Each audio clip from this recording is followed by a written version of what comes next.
to Something for the Turbo, the new weekly podcast brought to you by Unfound, the global platform for the travel-loving cyclist. Welcome to another episode of Something for the Turbo. Thank you very much for listening and keep spreading the word. We really appreciate your support. Today's guest was described to me by a former British champion and Tour de France stage winner as being cycling's man of the moment, and I don't think we could describe him any better ourselves. We're delighted to be joined by Dan Bigham today. Dan is the founder of trade team Huub Wattbike and the aero accessory company Wattshop. He's one of the fastest pursuit and team pursuiters in the world. He was due to be going with his team to Bolivia this year to take on a number of world records at altitude. He is a disruptive thinker, utilizing his engineering background to rethink the art of time trialing with changes that have spread throughout the cycling world. He consults with some of the biggest teams, including the Danish Pursuit Team, Canyon Scram, Jumbo Visma, working with the likes of Wout van Aert. And if that isn't enough,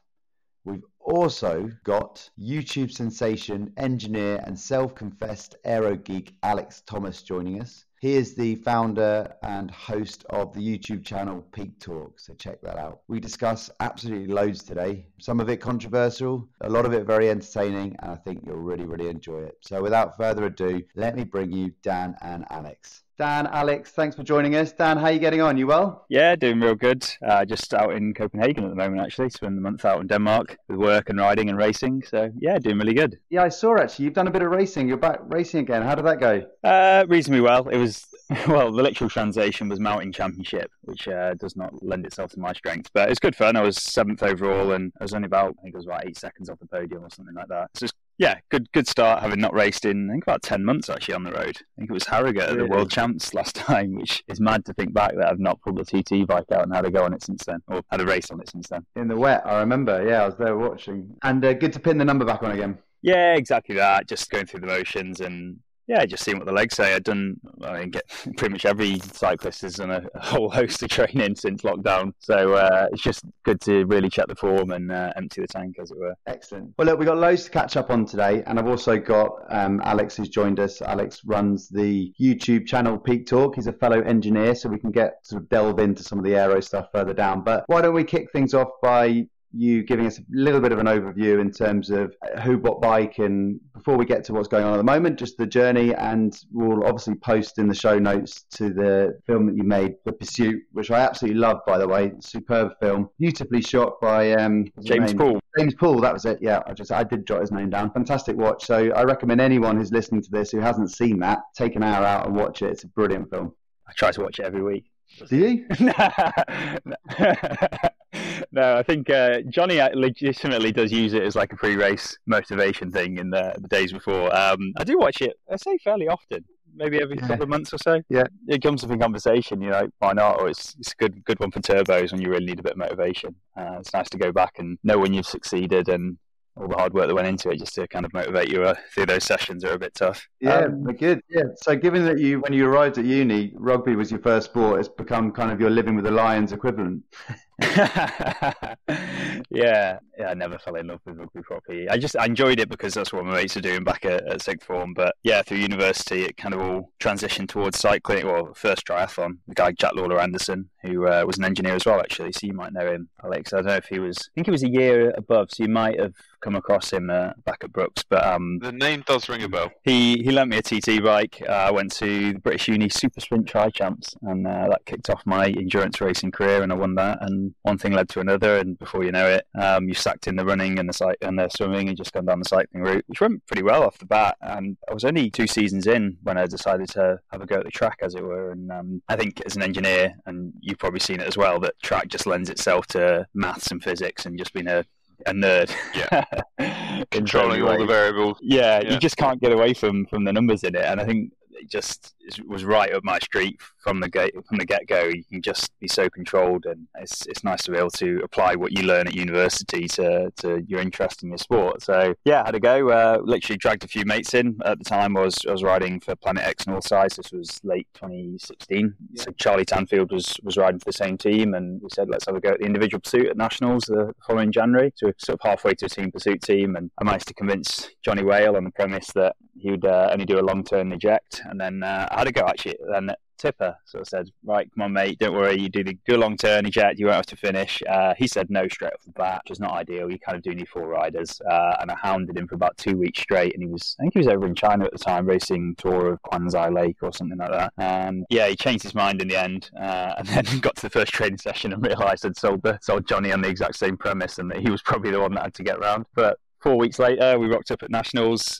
Myself and Charlie took 1-2 in the individual pursuit. I won the kilo. We qualified fastest in the team pursuit in the final against the GB Senior Academy, and we beat them and broke the competition record. And that was kind of, I guess, how it all started, really. Start of the fairy tale. And was it then that you got onto the British cycling radar? Yeah, I think maybe not even then. It was maybe another 6 months, 8 months. So we left it on the back burner really for a couple of months, and the road season started, and obviously you get stuck into that because at the time it was just track's always kind of that thing you do in the winter. No one treats it as their main sport. It's like a supplementary thing to being a road cyclist. So we went on that path, and then thought, actually, why don't we ever go at stepping up? Why don't we try these World Cups and see what we can do? We asked a few questions, sent a few emails, got one back from UCI saying you've missed the deadline by whatever it was, 2 months, 3 months. We'll extend it for you. You've got 2 weeks. If you can get £5,000 to us by then you're in. And it's like, well, we just left uni. Wow. Everyone's in overdrafts, credit cards, everything else. Yeah.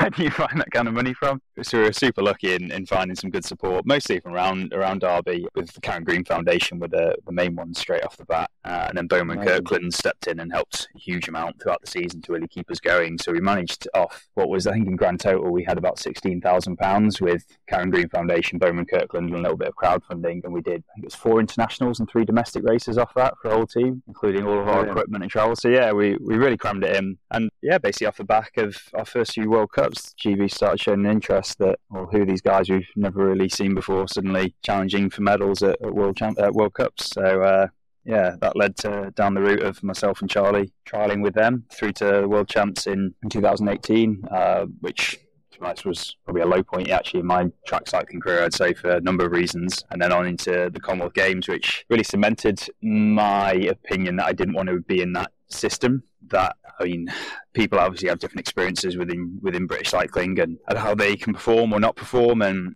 why they're in cycling. And for me personally, as I said before, it's all about the nerdiness, the maths, the ability to control your own destiny and just apply some good old-fashioned Excel spreadsheets, really, and then see where you perform. Would you say that you're a disruptive thinker, right? That didn't really fit into their model? Was that the sort of key clash? Yeah, that's probably one part of it. I think just asking a lot of questions, really. There's a lot of people in there who are really intelligent and have been there for a while, but it becomes a bit of an echo chamber where the same people talking about the same thing, you don't really get fresh ideas and you don't get left field approaches to the problem, trying to do new things and try new stuff. So when I came in and was like, well, this is really cool, and it's in some ways a lot of what I imagined British cycling to be like, but you aren't doing this, or you aren't doing that, or you haven't thought about this, you haven't thought about that. And I guess they took it as an affront to them and didn't embrace it. They pushed back and defensive. Yeah, basically that, and which wasn't an enjoyable thing, to be honest, because I was hopeful that they would engage with that, and I thought, well, this could be great. We could bring all these cool things that we've been working on and all these great ideas, and they're going pretty well, and it could really spark something great. And actually, it went the other way, and they said, no, we're not interested. Stop asking questions or leave. Pretty much, I literally got told that I can't be an engineer and a rider. We've got to pick. Well, one or the other. Wow. Yeah. Wow. Okay. Yeah. And we'll come on to that relationship later, because I think it's probably just blossomed from there, given the work you've been doing in the last 9 or 10 months. Yeah.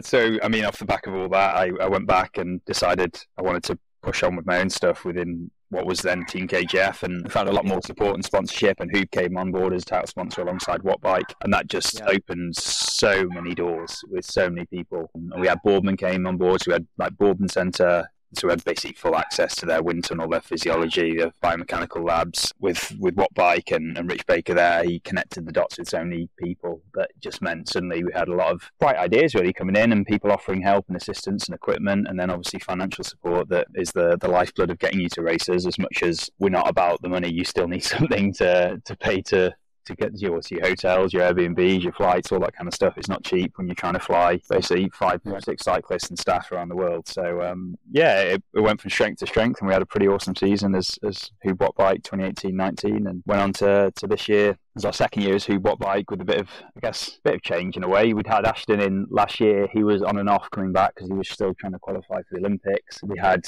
Kyle Gordon and Will Perritt join us as well. So Will was Derby based and kind of growing quite quickly. So we were pretty interested to see how he could do. And Kyle had been out to the Commonwealth Games to Scotland and shown some pretty good potential too. So we kind of grew from what was, I guess, originally 4 guys, and then Charlie moved on, and Harry joined, and Harry moved on, and Ashton joined, and then Kyle and Will are in. So and John, of course. So yeah, we're like 7 riders at one point, which is a whole lot bigger than we ever thought. And yeah, we achieved some pretty cool stuff this year. In some ways, probably not as much as we wanted to, but the level just absolutely stepped up. We were riding 352 and 353s and not getting in for a medal ride, which was disappointing. Yeah. And then was it last summer the announcement around trade teams came in? Yeah, it was June. I think it was actually about 4 days before the National Road Champs, which is really frustrating because then suddenly my phone's getting hounded by every journalist, and that was a big race for me. And you're having to think on your feet of well, obviously all your answers, but actually what you're going to do next rather than actually focusing on big races upcoming. Yeah, which was a massive curveball, and we didn't expect it. We didn't know where it had come from, why it had come about. So, I mean, that's where it really cemented the idea to go up to altitude and to finish on a high and hopefully take a load of world records with us. We were here and we did something awesome, and we might have only been here for 3 seasons, but yeah, let's put a mark down. Yeah, our names in the history book. So just going back to the decision, obviously I understand that the trade team decision has been reversed, but going back to the original decision, you were given no explanation as to where it came from or sort of why it was made. I didn't even find out from the UCI. It was the Times who rang me up for a quote, and I was really dumbfounded. Like, what are you on about? What about trade teams? Like, no idea. Surely you know about this? No idea. And they were like, oh, we'll send you the press release. We hadn't even been sent the press release from the UCI, and they're like, you were consulted with teams. It's like, well, as it stands, I think we were the second most successful trade team behind Beat Cycling, who obviously have a massive load of support, and yeah, they're a huge team, and they hadn't been consulted either. You think, well, you can say you've consulted, but what have you actually done? Have you just like tapped on some randomer's shoulder in the track meet and asked some one-off question and claim that's consultancy? It was ridiculous, really, that they tried to just force it through. What was the thought process behind it? Do you know at all? Do you still not know? I have a few ideas. I think it was kind of a few different aspects to it, that other nations weren't happy that we were effectively stealing qualification points or helping GB to qualify. Right. So there was a rumour going around as well that GB were funding us and that we were collecting the points for them. It's like, guys, you're so far off.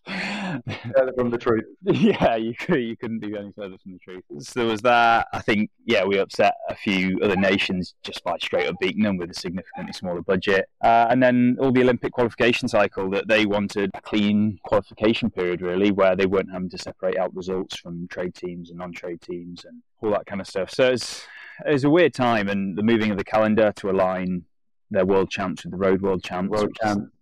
Suddenly meant you're racing in the middle of the summer and competing with the 3 Grand Tours, and there were so many weird things that just didn't stack up when you looked at it. But that's often the way with the UCI. When you look back through history, some of their decisions are questionable at best. Pretty spectacular, yeah. I mean, look, just from an outsider's perspective, it just seemed that what you did with the team brought so much interest and attention to track cycling far beyond its normal reach, which is traditionally Olympic year. And obviously what you've done from a aerodynamics perspective, we've seen go from the track into the world tour on the road now. Like it's just seems nonsensical to remove that platform. Yeah, it was head scratching at first, and I mean, in the end, you kind of accept it and you push on. And you think, well, what else will we do instead? And obviously, we start making other plans of, well, what can we do on the road? And for example, stuff like the hour as well. Can we try and set some cool times or cool distances there? It's just, you just have to roll with it and sometimes accept that, you've been beaten by someone who has literally just basically decided they don't want to play ball anymore and gone off home.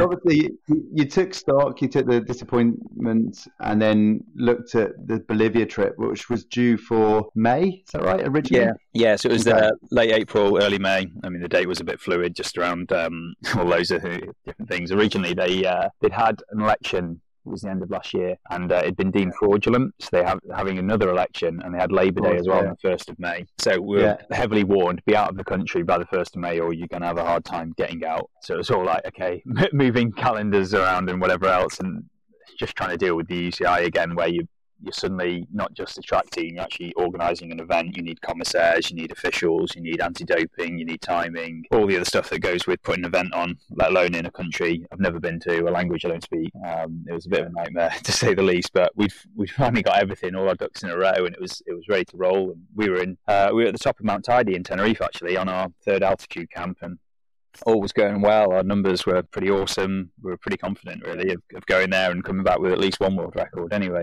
It'd be nice to have taken 3. And yeah, it was just then the corona stuff just hit. Obviously, it'd been brewing over in China for, I guess, a good few months, really. And I think you just hope and believe that it just will come late enough that you can get over there and do what you need to do. And it didn't really. We got caught in the lockdown, quite literally. It was from one day to the next, right?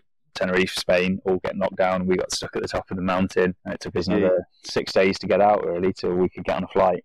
That's so frustrating, given everything that's probably gone into it. And it was a proper operation. In terms of the world records you're going to give a crack to, it was obviously the team pursuit, individual pursuit, and the hour record. Yeah. So we'd lined it all up. It was quite a cool format as well. We'd done some interesting things that effectively I think everyone else as a race organizer normally wouldn't be able to do. So we'd done it as a day on, day off format so that people could recover between and not have to worry about the accumulative fatigue throughout competition. We'd had it as well where we can decide the schedule we want to ride, so what time of the day. We could have random races on before, so if you wanted like a massive bunch race before a race, then that's not a problem at all. And then you can decide who you want to race against as well. So in the IP you could go, right, well, you're going to ride probably a 4:06 and you want to ride a 3:59, so you're going to ride against each other and you're going to have a nice juicy catch that you get all the aero benefits of that. So it was just making sure that all our stars aligned, really, to make sure we just did everything we could to achieve some outrageous times. Yeah, I didn't quite appreciate on the team pursuit you had 2 teams going, didn't you? Yeah, that was another logistical nightmare. We knew that we had to have a second team, and just trying to find a team that's just about quick enough. They're not particularly competitive against us, but they weren't ever going to get caught is the kind of target. And then asking them to commit 4 months of their life towards training to finish second. Yeah. But we got them. So it was a mix of Aerolab Ward wheels. I think, were they bronze? They were bronze medal at nationals, maybe in like a 401, 402. So we'd taken a few of those guys and a few of our other guys as well, put it all together, and they were training at Derby in all of our sessions as well. So originally they were called the B team, but no one likes being called the B team, so they picked up the nickname the Wildcats. Good. And they were going really well. And again, it would have been cool, just a load more guys that you're helping to make go fast, and hopefully a bit of a catalyst for them in their career. Yeah. And tell me, is there an aerodynamic benefit of them being on the track as well? Yeah, massively, which is the primary reason for them being there. Yeah, that's what I thought, yeah. So if you look statistically at every team pursuit pretty much ever ridden in competition, if you take the qualifying times and then take the rounds, even if in the rounds they're totally equally matched and they finish on the exact same time, they tend to go about a second and a half quicker than they would do in qualifying. And that's purely aerodynamic benefit. It's not suddenly every team in the world decides to put more effort in for the rounds. Yeah, and then as you catch, you get more and more benefit. You can see 2 seconds, even 2.5 seconds sometimes with a really good catch. So you can see why it makes sense to take another team up and to be able to race against them. Yeah. Well, very sadly, obviously, that had to be postponed, I take it. Are you still looking to get it into the diary later this year, or what's the plan? Yeah. I wish I knew. Bolivia, Cochabamba especially, has been hit pretty hard. So we're in a bad way for multiple reasons. So Cochabamba's been hit, but also the velodrome accommodation block is their quarantine zone. So as it stands, that's their impromptu hospital. So until it's died down to any sort of normality, we can't even go to the velodrome there. Okay. So that's the biggest roadblock as it stands. I mean, everything else is in place. We've got all the funds still there, and obviously timekeepers and commissaires and whatever else, they're keen to put the event on. It's just being allowed to get to the country and being allowed to race. Yeah. So that's a wait and see, which is difficult given your meticulous planning nature. To have so much up in the air must be incredibly frustrating. It is, because you can't plan beyond, or even now you can't plan week to week because every other race seems to be cancelled or moved, but you can't train towards an unknown date. It just is so annoying. And same with the other guys. Like we've had to go to the Four Winds, and we aren't in the team house at the moment because we don't have the budget to sustain that for another 6-9 months, whatever it might be, till we can go. So it's everyone's back home doing their own thing for the time being, and it's not the same constructive environment you get when you all live together and train together. So it's just ideas.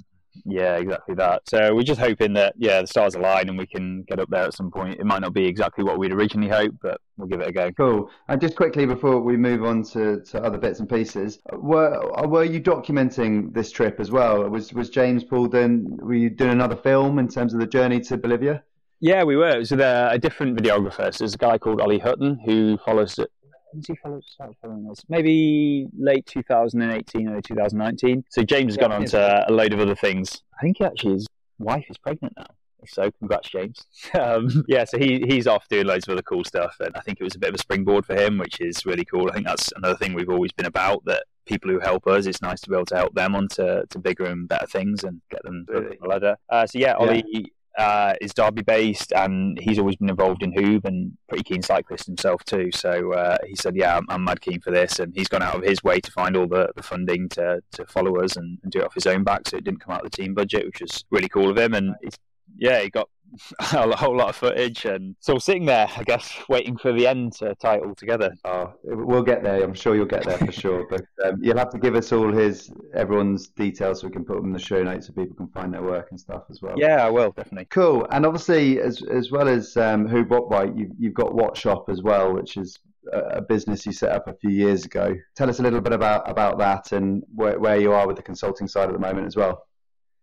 So it was something I set up because I was doing a lot of, I guess, the things that I want or thought I could sell on to other people for myself. And you need an income anyway when you're trying to be a cyclist, and trying to sustain a full-time job's not easy alongside training. So I'd gone down the self-employment route, and at first it's hard and you're trying to get a bit of a foothold within the industry, but alongside my career growing and obviously Team KGF and Huub Wattbike and Ribble on the road as well, it all sort of fell in line, and Wattshop's grown alongside all that. So effectively it's consultancy alongside sort of an e-commerce website. We do a lot of equipment development, both for Huub Wattbike and Ribble, but also for the teams and nations and for the public as well. So extensions, crankset, lots of other cool little bits and bobs that I guess other people don't think about, just trying to circumnavigate UCI regulations to get a bit of an advantage here and there. This is where we should probably bring Alex in as well, because Alex, you've been doing a couple of bits in this area, haven't you? This is an area of focus and interest to you. Hi guys, and thanks Dan for coming on. Yeah, I've done a bit of sort of custom modifications on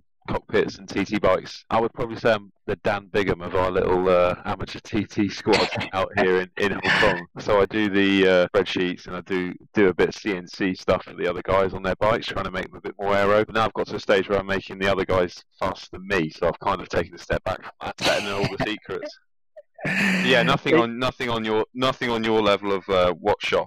It's just like when I get time, I'll do a bit, but yeah, it's super interesting stuff. I think that's a hard point that you brought up, of you make your friends faster than you, and how you deal with that mentally is quite a hard thing. And I know a lot of people over the years have said, like, why do you do it? You could have just made yourself fast. And it's like, well, that's great, but you can't go and break Team Pursuit world records and win World Cups as a solo rider. You've got to drag a load of, or three other guys with you. And plus it's fun, it's right. I like helping mates out. It's good to see it when they go and get great results. And I guess I found a lot of reward in helping other people achieve cool stuff. But it's one that sometimes I think you mull over, is this the right thing to help this person that much? They're going to go and beat me in a couple of weeks' time. That's really important. That's it. Well, I mean, we Jules and I spoke a lot about, I think, Team KGF and Huub Wattbike on a much earlier Unfound podcast, probably one of the first ones we did, where Jules was asking me a lot about aero stuff, and I'm not an aero expert, but I do take a massive interest in it. And you know, we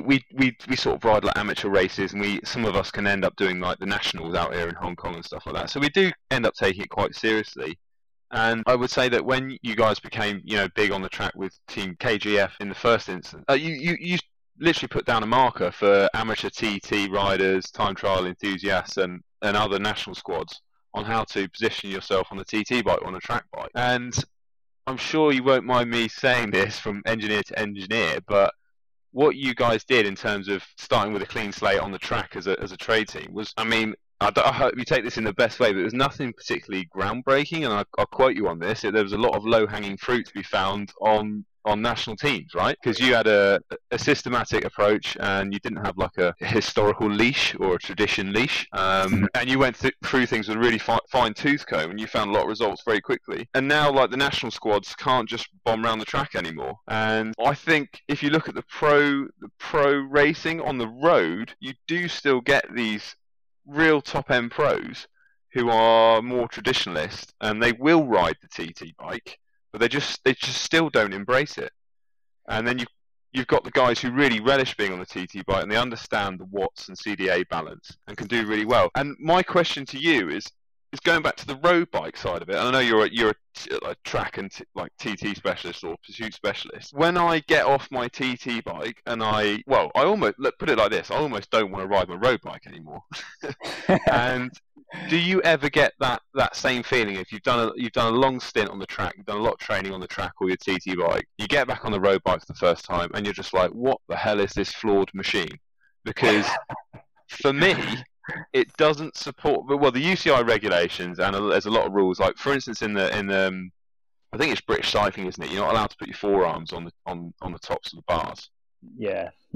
Now that's understandable, because without the support, it can be a little bit dangerous, if you're in a bunch and you hit a pothole or something. But my point is, the road bikes don't support a fast position. The equipment just isn't supportive of a fast position. Whereas on the TT bike, I'm actually thinking of selling my road bikes, because I would much rather ride the TT bike everywhere, and on the days off, I would just rather ride the mountain bike because it's more fun. And I just have this frustration, and I'm not going to bash the UCI because I'm sure you've done so much of that in your career, but it just seems like the road bike really is, it's a great all-round machine. It's good for going up and down hills, but if you're in a race and you're trying to break away off the front of the bunch, I've just never been in that position. Let me just state that. It doesn't seem to really support a very fast aero position. Like, what's your take on that? Yeah, I definitely agree. I ride my TT bike everywhere. In fact, I've come out to Denmark for a month and just brought my TT bike with me. Yeah, there's not a hill in sight, and I just think I like going fast. Like, some people are in the sport because they love sitting at cafes looking pretty with matching socks and helmet and whatever else. But That's me. me. We do that as well. That's a good side of it. But I guess everyone enjoys the going fast bit, and on a TT bike you just can't get away from it. And it's the same on the track, and then you hop back on your road bike and like, what is this thing? It's like I won't call it a pig, because they're what we ride are bloody good bikes, but relatively speaking, it's just so much slower. But then on the other hand, they're not designed in the way engineers would think, well, this isn't definitely far from the fastest way from A to B. However, that's probably an advantage, if anything, if you have that approach, because the rules are written for certain things to be as they are. However, if every other rider's doing it that way, and you can read the rules a little bit different to your advantage, so you might go super narrow, stretched out within the regs, whether it's turning your hoods in, running a TT saddle, aero helmet, skin suits, just understanding aerodynamics in a road bike context, then suddenly you've got a massive advantage over everyone else who ignores it. Whereas trying to do that in the TT world now is just impossible, because everyone's doing it. So much. Yeah, exactly. I've got a bit of a question on that. Like, to Alex's point, he mentioned obviously working with some of the road guys who maybe haven't embraced the aerodynamics as much. Dan, has it been quite rewarding working with some of the biggest names on the road side with Jumbo Visma, and have they been sort of quite welcoming to the ideas? And then I still find it surprising, as Alex mentioned, I think a lot of what you've brought into the sport, we've seen riders take into the World Tour. And then I look at like Alaphilippe's time trial at the Tour de France last year, which he absolutely blitzed, but he seemed in a really, and I'm no expert, it seemed in a really awkward position. It's kind of blows my mind a little bit. What are your views on that? I watched the Rio Olympic time trial for men's a couple of days ago, and just looking at Cancellara, like hands down, just not even holding the end of the extensions. It went around our group chat, just like, what went on here? How did that happen? I mean, his numbers were just outrageous that day, but it was pretty scary. Although even looking back then, you think some of the dialed guys aren't actually, in the grand scheme of things, all that dialed, Harrison.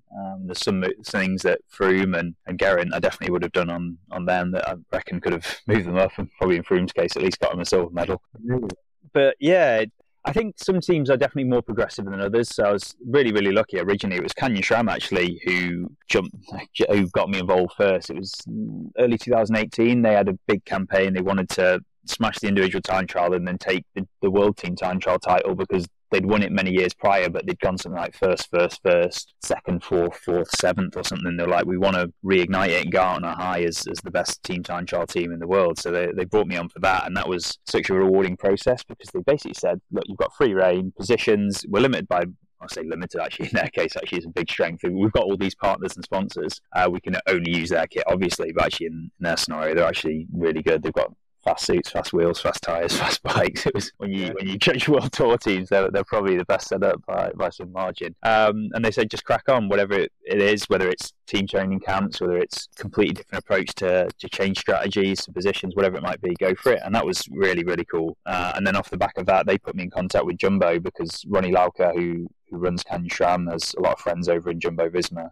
So I went over and met Jumbo just about 18 months ago now, over in Amsterdam. And yeah, they were keen to get involved, did some aero testing with, originally it was with Wout van Aert, so he did some stuff on the track in Alkmaar and then up altitude in Sierra Nevada. And then he went on and did some outrageous time trials. Amazing things, right? Yeah, exactly. The time trial, and you just missed out the fact there that Canyon SRAM won that team time trial. You very modestly forgot. But he's made some incredible improvements to his time trialing, hasn't he?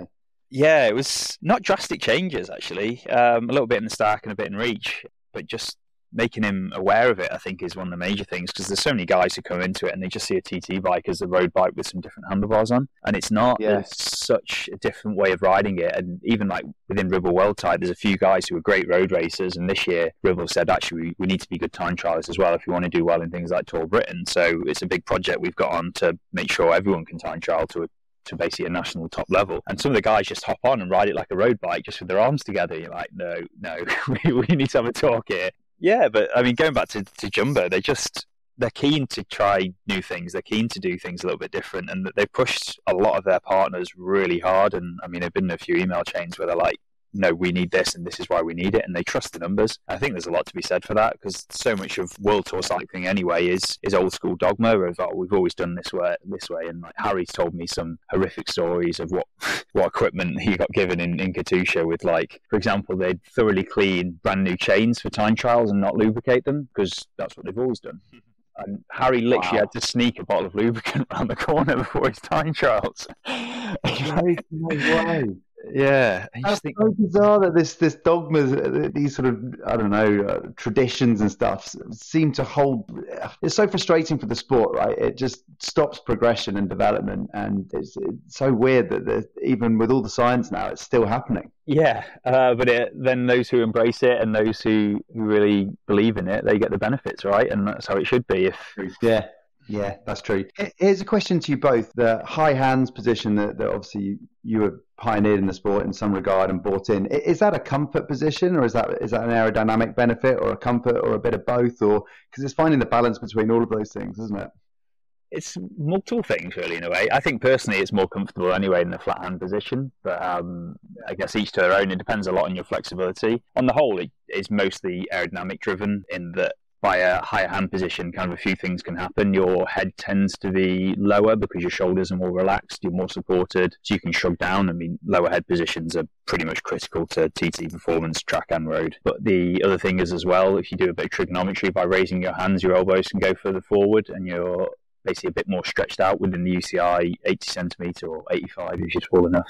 So it's just another way of somewhat stretching out. And when you stretch out, your shoulders tend to round in, and also your upper arm becomes slightly angled to the onset flow. So instead of being a cylinder, it becomes a bit more oval in cross section, slightly more aerodynamic. There's small little details, but they all add up. Yeah.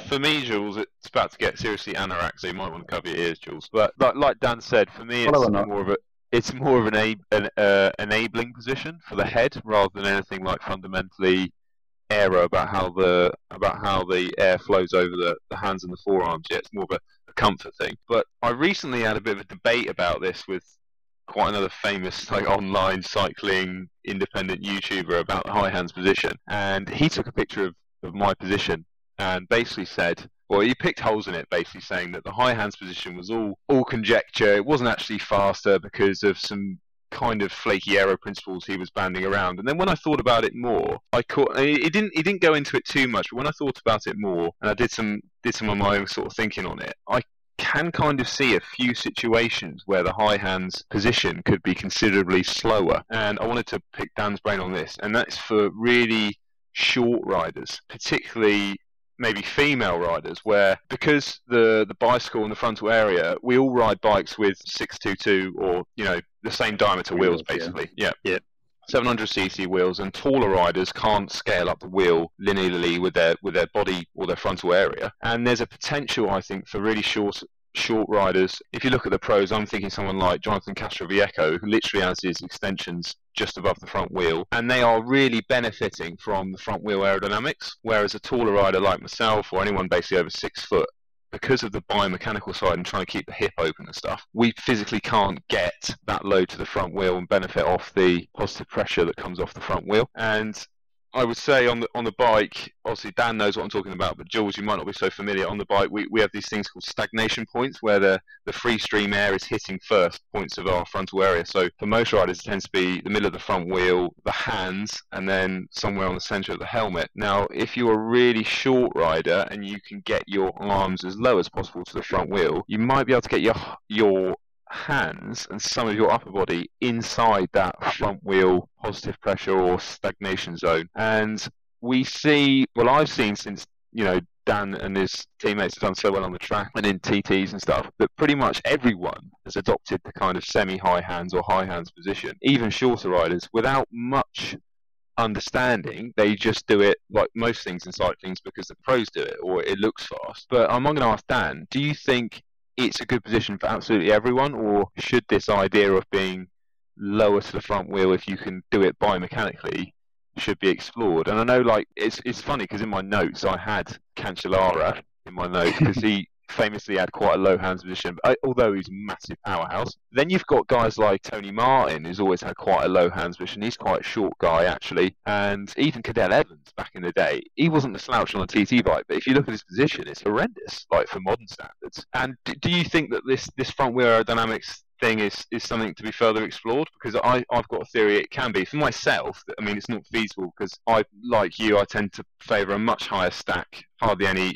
drop from the saddle to the elbow pads, and I focus more on the sort of enabling the head and keeping the hip open rather than going super low. But I think it's an area that could be explored with shorter riders, in particular female riders. Yeah, I think it depends on your concepts, whether you are looking at that or just following the numbers. And there's different, I guess, schools of thoughts in that way. Personally, I've always just gone down the route of, well, if it's going to be quicker from the aero numbers and you can weigh up against your watts. So, I mean, most of the time anyway, if you're raising your stack up, then you should be in a biomechanically more efficient position and more stable as well, and hopefully more consistent in your position. So, yeah. Case of, I think most of the time anyway, I've gone down the route of as high as you can without sacrificing the aero, just looking for that tipping point and just going just inside of it, really. But yeah, there's definitely an area.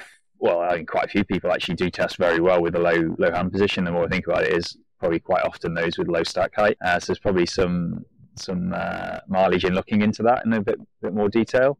It's really common actually, people coming for aero tests and saying, I want to come out looking like this, and they show your hands up and you're like, but how about you say, I want to come out 30 watts faster and I don't care what I look like? Is that a better answer? And I think there's so much of the sport is just governed by style and looks and thinking that you're fast rather than actually just the numbers. And it's something I've always laughed and joked about, that I'll happily time trial in like a giant penis outfit. I have no qualms whatsoever if it makes me faster.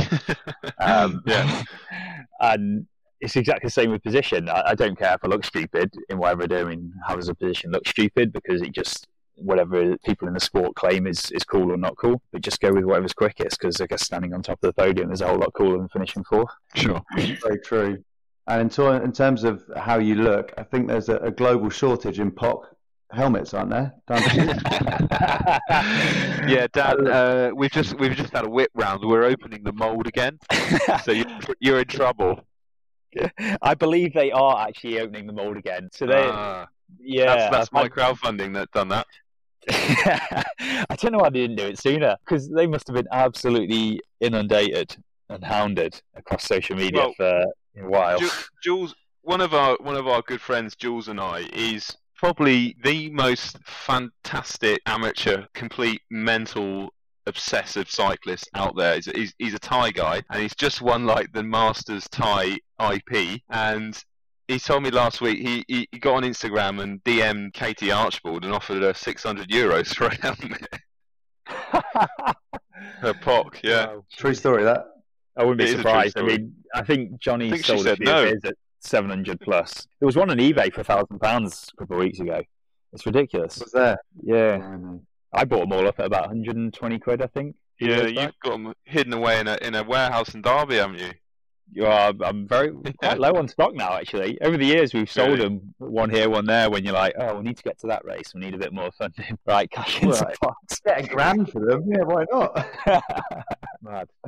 Why not? Very good. Look, I wanted to ask you about the work you've been doing with the Danish National Pursuit team as well, and how that came about and where they're at. Obviously, Berlin was amazing earlier this year, and where you think they might be able to get to come Tokyo 2021. And yeah, well, how did that all come about?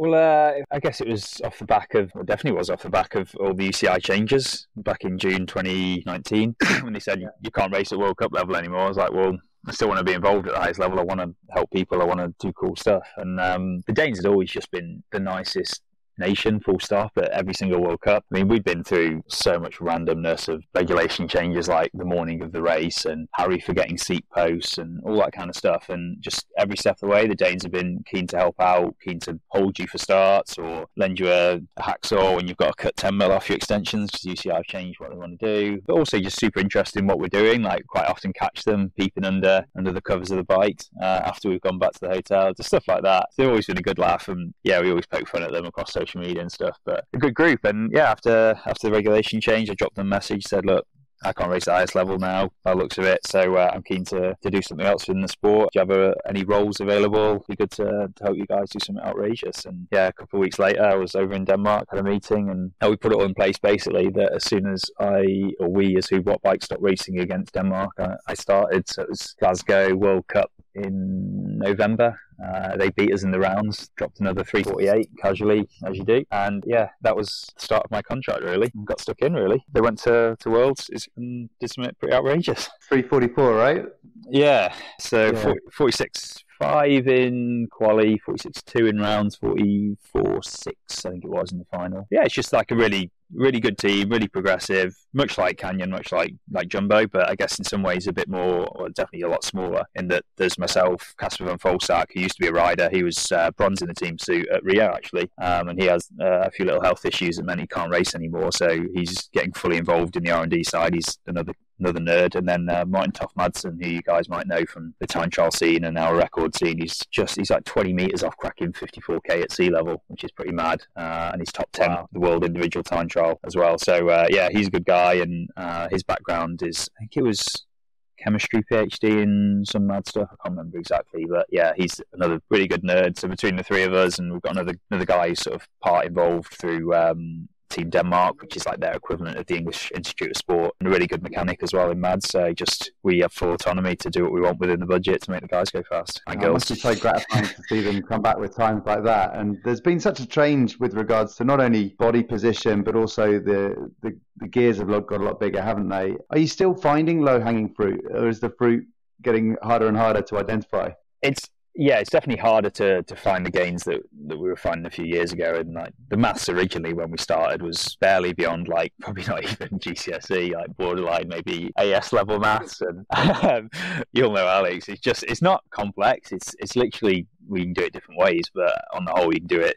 Probably the easiest is by energy, and you've got a power meter and a speed sensor, and it's super simple. But now it gets more and more complex when you're trying to pull apart actually what's happening at a component level. So doing aero testing isn't actually probably the hardest. It's when you're trying to do really basically technically correct tire testing or drivetrain testing, it becomes a lot harder to do well. So yeah, it's getting more complex, but equally more enjoyable. I quite like that. Being able to really dig into a problem, properly get your teeth stuck in, rather than just on the surface of like, this will probably be quicker and quick test, and yeah, there's a few percent, whereas now you're fighting those little 1.1%ers, and it's a lot harder to achieve. Yeah, it becomes more challenging, I suppose. But the times we've seen on the track, the world records have just been falling left, right and centre, haven't they? It's been an incredible couple of years for track racing. Yeah, it's so interesting now, isn't it? It's like really reached a crescendo, and Tokyo was ready, it was ripe, prime, and just to be pushed back 12 months. I mean, we did personally. I don't think we needed 12 months, but it's quite nice to have in a way. You always find a way to spend that time. But it was going to be a really interesting Olympics. But now, I guess even more so, because in this next 12 months, the amount of international competition is basically negligible. I mean, from the Danish calendar, there's 2 European champs. They're doing one in November and one in February, and that's going to be it. There's no World Cups, no Nations Cups, nothing. So the Aussies and the Kiwis are down under, probably beavering away, hopefully, or they'll be hopefully making gains, and we're not going to see until Tokyo. So it's wow, there's nothing more till Tokyo. It's such a weird time for sport in that regard, isn't it? Yeah, I think it's going to be the same across many sports, though. It's not just cycling. Obviously, everyone's in the exact same boat, and you have loads of these kind of dipping your toes in the water at worlds or major competitions to be able to measure yourself against others, and now suddenly gone. Everyone's coming in under the radar. Yeah, it's mad, isn't it? Mad. And in terms of, obviously, you can't really say what the plan is. So were you going to be going out to Tokyo with the team for the Olympics? That's in the card next year? Possibly. I mean, most of my role is done by then, although there are a few bits here and there. I mean, I'd like to go irrespective if the opportunity's there. I'm not going to say no, but hopefully by then I've all finished. Yeah, if I can get a ticket, I'm there. I'm 100% there. Yeah. There's actually some incredible cycling just outside of Tokyo as well, so make sure you might want to take the road bike as well as the TT bike. Oh, definitely. I'd be keen to check out the individual time trial and the road race. I mean, my girlfriend Josh, she's really keen to try and get in for the individual time trial for GB, so fingers crossed she gets there anyway, and then I would buy my ticket. Yeah. Alex, I cut you off earlier. Did you have any more questions? Oh, I've got loads of questions. I know Dan's got to rush off in 10 or so minutes, right? So I'll keep it brief. Just a really quick couple of questions. How much faster could have Ganna gone if he'd got his head down? Some poor. In seconds. That guy is insane. I mean, anybody who can do 610 watts for 4 minutes is just something special. On the track as well it's pretty wild. Can any of the Danish guys do that? Possibly. They're not far off looking at the numbers. We had this discussion actually at a test the other day of how quick could everyone go, and Lasse Norman Hansen has the Danish record in 4:14.992, I think it is. He still has the Olympic record actually in the IP, and we laugh at him every session because his bike's got 4:14 on. You're like, you're not even getting top 20 at Worlds with that. What are you on about? But I think him or Fredrik Rodenberg, they've got potential to do something pretty outrageous in an IP, and they're quite tempted as well. They don't really have many opportunities to pursue individually, so if they get a chance, I think they might jump at it. Sure. So back to the original question: what time for Ganna? What if he got his head down? Definitely a 59. Wow. Just watching him, it's cool, but it's equally frustrating in a way that don't give the game away, but pull your head down, guys. Stop looking across the track to see how far ahead you are. But it's some progression by him. He's gone from he was like barely cracking 420s like 3 or 4 years ago, and now he's knocking out 481s for fun. Yeah, he would have qualified actually for a second ride at Minsk World Cup in the team pursuit. Really? Yeah. And a great ride by Aston as well, right? Yeah, that actually was like the surprise ride. Everyone obviously expected Ganna to go out and win and do something outrageous, but Ashton he'd not even done sub 410 at Minsk, which was back in November, so only 3-4 months prior, and he'd switched out his felt and his US team kit. He'd got a Huub Vortex skin suit on, and then on the Argon 18 and Pentaxia cockpit and everything else, he'd gone all in and knocked off, I think it was 7.5 seconds, something like that, 7.5 seconds. It was just outrageous. 403, wasn't it? Yeah, amazing. Yeah. So sub 4, had you got to Bolivia? Oh, I was pretty confident of that one. Yeah. Really? The numbers stacked up to it. Yeah, it seems to be anyway, give or take 5 to 7 seconds, depending on the rider and how much aerobic power drop off and all that kind of stuff you have and how well your prep is. But Ashton was knocking out 405 and 407 when he was doing 410, 411 at sea level. So yeah, he was finding 5 or 6 seconds, and if he's knocking 403 out then, so yeah, he should have done it. He should have been mad. Wow, absolutely mad. Yeah. And Alex, what other questions have you got? What other questions have I got? It's a selfish question, if I may, right? If you've got a TTT train and you've got one guy who's taller by about 5 inches than everyone else, how do you optimize it? Because I love riding the ITT. If there's a team time trial in our little race team, I suffer like hell, and the other guys who I could probably easily win over maybe on a normal ITT, they contribute definitely more than me in a TTT, because basically I'm getting no sit off the back of anyone and I can't really contribute. How would you optimize that for a taller rider in a in a train of like guys under 6 foot. It's not an easy one, in short. And inevitably, you are going to have to do more work. It might be getting you to spend less time at second wheel, so you're not buffering so much, because that's the point where you're going to spend a load of your anaerobic tank probably sitting close to threshold before you do your turn anyway. So if there's any way of getting possibly even the weaker rider ahead of you, so you're sitting third wheel, fourth wheel, fifth wheel for longer, and then you can fire through after effectively a shorter turn, or maybe putting your turns in scenarios where you're getting more aero benefit. So like the headwinds and stuff, you're less likely to be chucking out a load of gas second wheel. You should get more draft. Might be a wise idea. It's not an easy one. And yeah, I've seen some of the problems in Team Agil's and Team Pursuits before, and you can try and balance positions up a little bit, but a lot of it just comes down to trying to spend as much time as you can on the front as contributory, and then everything else you just want to hide away as much as you can. So it's that balancing act of staying out of the wind. So if it means further back in the line for longer and just putting yourself probably in a position where you don't have to spend too much time at man 2, then yeah, you're probably better off. There is a simpler solution, and that's to find some taller teammates. Well, that. Yeah, yeah. Well, I'm a bit stuck at 6'5", but there we are. Yeah. But cool. We should probably wrap it up because I know Dan's got to crack on. Sorry, Alex. Do you have another question then? No, I was just going to say to Dan, I remember now, last time I was speaking to Dan, I think we were messaging on some form of social media, I was talking to him about a tyre testing rig for a possible steering damper setup, and I've got a few ideas since we spoke, so I'll try and get in touch with them again after. Keep it secret. Oh, definitely do. Yeah, I'm always keen on new ideas. Definitely. Excellent. Now, Dan's got to shoot off. Just quickly, Dan, other than Derby, where's your favourite place in the world to ride? Oh, I think Sierra Nevada. So altitude, really, southern Spain, absolutely loved it. Just at altitude, some really good roads, good climbs, snow, quiet as well, right? weather. Oh, so quiet. Granada's a beautiful city as well, right? Oh yeah, it was just fantastic being there, especially with the team. Just good few weeks away, isolation, and just some good fun. Yeah, Sierra Nevada, I'll go with that. Look, we really appreciate you taking the time. Thank you so much, and stay in touch. Let us know your plans, won't you? Oh, I definitely will. Thank you for having me as well. Always good to chat. Good man. Excellent. All right, all the very best, and we'll speak very soon. Speak soon. See you guys. Cheers, Dan. Thank you. Bye. Thanks for listening. Please subscribe to the podcast. And more importantly, don't forget to download the Unfound app and join cyclists from around the world on the Huub. We'll see you on there.